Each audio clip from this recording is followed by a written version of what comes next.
My new friend Arjun doesn't understand that God is real, even though we can't see him. How can I explain it to him? There are a lot of things that we can't see, but they're still real. Maybe you can think of an example.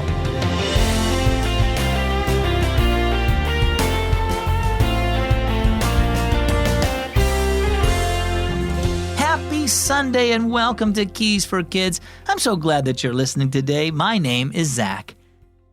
Some people refuse to believe in anything that can't be touched, seen, or measured in some way. They only believe in the physical world, and it can be hard to convince them anything else can exist, for example, like God. But even though you can't see God directly, you can know He exists because the universe and everything in it exists. For example, the book of Hebrews talks about how God created and sustains everything by His word. After all, only God can create something out of nothing. Our story for this Sunday is called The Kite. My church is having a picnic in the park on Saturday, Caleb told his new neighbor as the boys worked on making a kite together. Want to come? There'll be food and games, and you can meet some of the kids I go to church with. Nah, replied Arjun, tying the last ribbon to the kite's tail. I'm not really interested in church. My dad says there isn't any God, and I think he's right. When I lived in India, I saw lots of people worship statues that couldn't do anything. Here, people worship a God you can't even see, and that doesn't make sense to me either. Caleb's heart sank. How can I explain that God is real even though we can't see Him? He wondered. Let's see if this masterpiece will fly, Arjun said, changing the subject. Together the boys ran across the yard. Caleb felt the string pulled tight as Arjun let go of the kite. He turned to watch it soar high into the air. Wow! Exclaimed Arjun. We did it! After a while, Caleb handed the string to his friend. Here, you try it for a while. Arjun eagerly took the line. For a while, the boys flew their new kite, passing it back and forth. At last, Arjun pulled it in. That was so cool. It was almost like someone was holding it up there. Caleb grinned. Yeah, who do you suppose was doing that? I didn't see anybody or anything holding it up. Arjun laughed.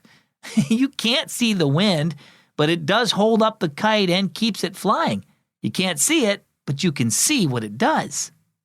Just like you can't see God, Caleb pointed out. But He's there too, and you can see what He does.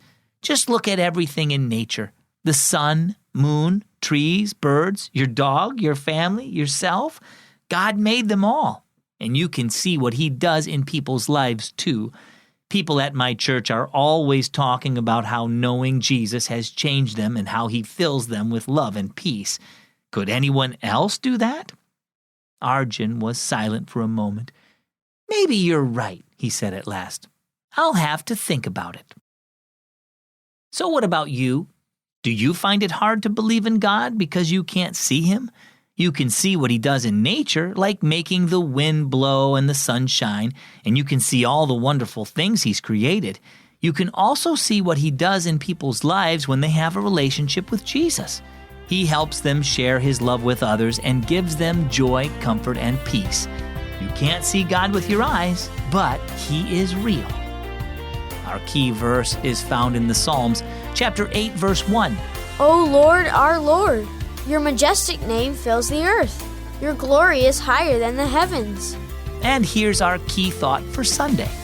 God is real. Have you heard of the Red Rock Mysteries books? Bryce and Ashley are normal teenage twins, except they find adventure wherever they go. They deal with the usual middle school stuff, but they also learn how to track down stolen gold and outlaw kidnappers. Find the Red Rock Mystery Book Series at keysforkids.net and click Shop. I'm Zach. Thanks for tuning in to Keys for Kids.